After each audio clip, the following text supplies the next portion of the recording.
देवळा तालुक्यातील उमराणेलगत झाडी रस्त्याला नाफेडमार्फत कांदा खरेदी करण्यात येतो। निकृष्ट दर्जाचा कांदा MP-UP मधून आलाय। कांदा घोटाळा पुन्हा उघडकीस। उमराणे येथील NCCF कांदा खरेदी केंद्रावर मोठा घोटाळा। जर याच्यावर कारवाई नाही झाली तर या ठिकाणी तंबू टाकून उपोषण केले जाईल असा इशारा प्रहार संघटनेने दिला आहे। स्थानिक शेतकऱ्यांना डावलून बाहेरून कांदा आणून त्याचा स्टॉक स्थानिक शेतकऱ्यांचे कारवाई करण्यासाठी मागणी। प्रहार संघटनेचे हरिसिंग ठोके, देवरे, तिसगावचे माजी सरपंच, अनेक नागरिकांनी लक्ष ठेवून हा बोगस प्रकार उघडकीस आणलाय।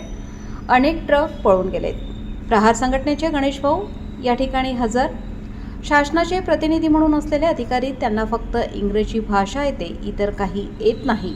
या ठिकाणी 2 कंपन्यांचे काम आहे। त्यामध्ये Shahu farmer producer company Daregaon, Dhondegaon आदिवासी कंपनी NCCF ने कांदा खरेदी करतात। मात्र कांदा एकदम निकृष्ट दर्जाचा खरेदी केलेला आहे। कांदा हा मार्केट कमिटीतून केला पाहिजे होता, परंतु ते म्हणतात आम्ही शेतकऱ्यांच्या बांधावरून हा कांदा खरेदी केलेला आहे। ओढवाओढवीची उत्तरे मिळत आहेत। संपूर्ण महाराष्ट्रात अशा प्रकारचा हा कांदा घोटाळा चालू आहे। या ठिकाणी शासनाचा प्रतिनिधी म्हणून मंडळाधिकारी ठोके तसेच पुरकर तात्या या ठिकाणी हजर होते। पोलीस निरीक्षक सार्थक नेते यांच्यासह पोलीस कर्मचारी हजर आहेत। देवळा तालुका प्रतिनिधी आदिनाथ ठाकूर, दहिवड। कमी रेट मिळत असताना हे एमपीचा बाहेर राज्यातला कांदा इथे आणून उद्या अजून महिनाभरात हे त्या मार्केटला, त्या मंडीला कांदा उतरवतील आणि या ज्या शेतकऱ्यांना 20 रुपयाने जो आज कांदा विकला जातोय तो उद्या 13 रुपये भाव सुद्धा राहणार नाही, अशी परिस्थिती होणार आहे। मग इथल्या शेतकऱ्यांनी काही फाशी घ्यायची का? मग त्यांनी हा कांदा का पिकवायचा, शेती का करायची? महाराज, आता आम्ही क्वालिटी कंट्रोल जो इंग्लिशमध्ये बोलतोय तो व्यक्ती, तो सांगतोय की मला इथलं काहीच माहित नाही। त्याला ज्यावेळेस विचारलं की तुम्ही इथला स्थानिक बाजारपेठेतला कांदा का स्टोअर करत नाही, तो म्हणतो मला इथलं काहीच माहित नाही, इथल्या अधिकाऱ्यांचं काही मला इंग्लिश बोलले, त्यांची आयराणी भाषा किंवा काही कळत नाही। मग अशा अधिकाऱ्यांना तुम्ही इथे का पाठवतात? ओके ओके कांदा पण कांदा मार्केट ऑफिसच्या समोर आम्ही आमच्या संघटनेकडून मी काही शेतकऱ्यांना घेऊन आम्ही हा लढा उभा करू आणि पूर्ण उद्यापासून खरेदी आणि आमचं एक मत आता नाफेड NCCF ची खरेदी बंद झाली पाहिजे। तुम्ही हमी भाव द्या, नाही तर भावांतर योजना पण तुम्ही थेट शेतकऱ्यांच्या खात्यावर आणून द्या। हे चोर भामटे पोसू राहिले, शेतकऱ्यांना 1 रुपयाचा फायदा नाही येतो। आज तुम्ही कोणत्याही शेतकरी विचार केला ना तर नाफेड NCCF माल गेला का? मी तुम्हाला 99% सांगतो, कोणता शेतकरी तुम्हाला सांगणार आहे हे असंच चालू आहे। खाजगी व्यापारीकडून सरकार चालू, व्यापारी यांना पुरवतो, आरोप घेतो आणि हे मजा मारतात। पण इतर जेव्हा जे चालू होतं तिथं सुद्धा आम्ही अनेक वेळा तक्रारी केल्या, अनेक वेळा आंदोलन केले, परंतु आज इतकी मोठी गद्दारी शेतकऱ्यांशी थेट एमपीचा माल आला आणि तो एकदम कमी क्वालिटीचा सडलेला माल तुम्ही स्टॉक करताय, म्हणजे शासन डोळ्यावर बसलाय का? मग फक्त तुम्ही अधिकारी लोक, राजकारणी फक्त तुम्ही AC मध्ये बसूनच सल्ले देणार का आम्हाला? अरे बांधणाऱ्या आमदार खासदार असतील किंवा राजकारणी असतील, कोणी बोलणारे असतील ना, त्यांनी ग्राउंड लेवलला शेतकऱ्याचा बांधव या AC मधून बाता ठोकू नका। आणि AC मधून बाता ठोकणं वेगळं असतं आणि पावडी घेऊन रात्रीचं 5-12 करत आम्ही बेंबीच्या बेटापासून काम करतो आणि बेंबीच्या बेटापासून काम करतो म्हणून आज आम्ही एवढं शेतकऱ्यांसाठी लढा उभा केलाय। माझं सांगणं आहे फक्त विधानसभेत फक्त AC मध्ये नका तुम्ही भाषण देऊ राहिले आम्हाला। आम्ही ते चेक करण्यासाठी नाफेडकडनं 4 लोक आहे, CWC कडनं 4 लोक आहेत। ते माप लावता, मेजर लावता, जे रिजेक्ट क्वांटिटी तुम्ही त्यांच्या रजिस्टर चेक करू शकता।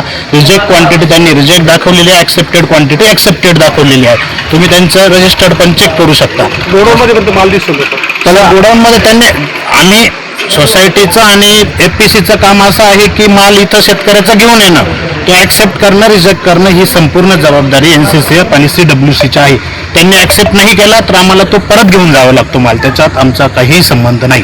इकडे जे माल स्टोरेज करण्यात आले आहेत त्याच्यामुळे निम्म्यापैकी निष्कृष्ट दर्जाचा आहे असं शेतकऱ्यांचं जी कन्साइनमेंट शेतकऱ्याने आणली आणि जी कन्साइनमेंट CWC आणि नाफेडनं जॉईंटपणे ऍक्सेप्ट केलेली तोच माल इथे आहे, त्याच्या व्यतिरिक्त माल नाही। सोसायटी आणि फार्मर प्रोड्युसर कंपनी NCCFला माल घेण्यासाठी किंवा शेतकऱ्याच्या वतीने बळजबरी करू शकत नाही। संपूर्ण जबाबदारी शासनाची आहे की तो ऍक्सेप्ट करायचा की रिजेक्ट करायचा। शासनाच्या नियमानुसार हा कांदा मार्केटमधूनच खरेदी झाला पाहिजे होता, पण हा शासनाचा नियम असा आहे की मार्केटमधनं खरेदी न करता तुम्ही तो शेतकऱ्याकडनं खरेदी करा आणि आम्ही तो शेतकऱ्याकडूनच पूर्णपणे खरेदी केलेला आहे। राहिलेल्या ज्या गाड्या उभ्या आहेत त्यांची जबाबदारी तुम्ही त्यांना चौकशी करू शकता। इथे NCCFचं गोडाऊन आहे, पण इथे 2 संस्था काम करतात। एक माझी मी धोंडेगाव संस्थेचा प्रतिनिधी आहे पण आपल्या सोसायटीवर कुठल्याही प्रकारचा हलक्या प्रतीचा माल खाली केला जात नाही किंवा शेतकऱ्या व्यतिरिक्त कुठलाच माल इथे आपल्या सोसायटी दोंडेगाव आदिवासी या सोसायटीवर कुठल्याच प्रकारचा शेतकऱ्यांव्यतिरिक्त माल खाली केला जात नाहीये. आज गाड्या आल्या आहे, एमपीच्या गाड्या आल्या नाही, तुम्ही त्या गाड्यांवाल्यांशी इन्क्वायरी करू शकता. त्यांनी जर सांगितलं की दोंडेगाव आदिवासीच्या गाड्या आहेत तर त्याला जबाबदार मी, पण त्या गाड्या दोंडेगाव आदिवासी संस्थेच्या नाहीत. अनेक मार्केटमध्ये शेतकऱ्यांकडे खूप मोठ्या पद्धतीने कांदा उपलब्ध असताना या ठिकाणाहून जी गाड्या खाली होत होत्या त्या या ठिकाणाहून तुम्ही पळवून लावल्या असाही त्यांचा आरोप आहे. नाही, कुठलीच गाडी पळवून लावली नाही साहेब आम्ही. आणि माझा एकच मुद्दा आहे की धोंडेगाव आदिवासी संस्थेची एकही गाडी नाही. नाही, हे तुमचं म्हणणं बरोबर आहे. आज एकाच प्रोमाइसेस मध्ये ते दोघं खाली होतात ते ना.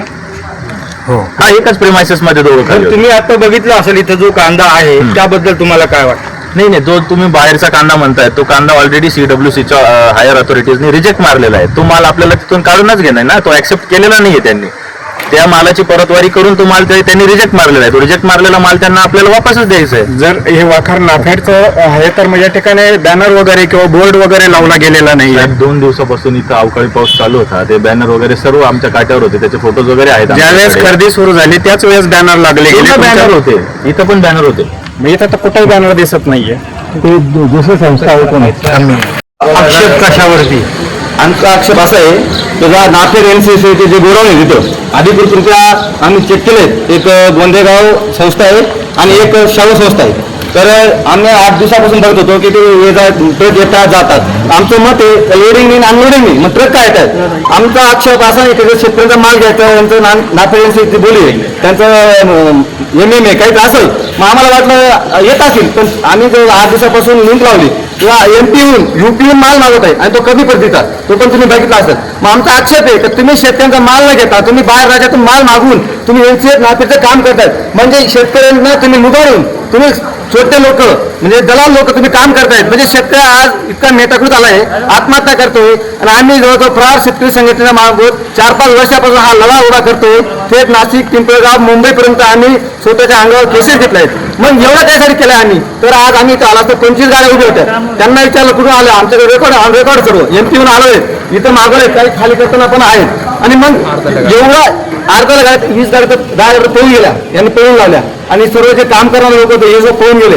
म्हणजे आमचा आक्षेप आहे. मग क्वालिटी कंट्रोल काय करतोय NCF नाफेडचं क्वालिटी कंट्रोल काय करतो, शासकीय व्यवस्था काय करतात. जेव्हा शेतकरी माल घेऊन येतो तेव्हा तुम्ही त्याला अटी शर्ती लावतात आणि हा माल कमी पद्धतीचा मेंढ्या सुद्धा खाणारे असा माल आहे. आज तो सडलेला आज 50%. म्हणजे तुम्ही शासनाला आणि याच्यात मोठं साठवलं असू शकतं. मी शक्यता निर्माण करतो राजकीय लोक आणि काही हे दलाल लोकांना मिळून शेतकऱ्यांची फसवणूक चालू आहे. आमची अशी मागणी आता शासनाकडे सर्व शेतकऱ्यांच्या वतीने की नाशिक जिल्ह्यातील जेवढे गोडाऊन NCF नाफेडचे क्वालिटी कंट्रोलची चौकशी व्हायला पाहिजे आणि पूर्ण गोडाऊनची मालाची क्वालिटी कंट्रोल माल चेक केला गेला पाहिजे. आता आम्ही थोड्या वेळात या गोडाऊन जवळ आम्ही उपोषणाला बसणार आहेत.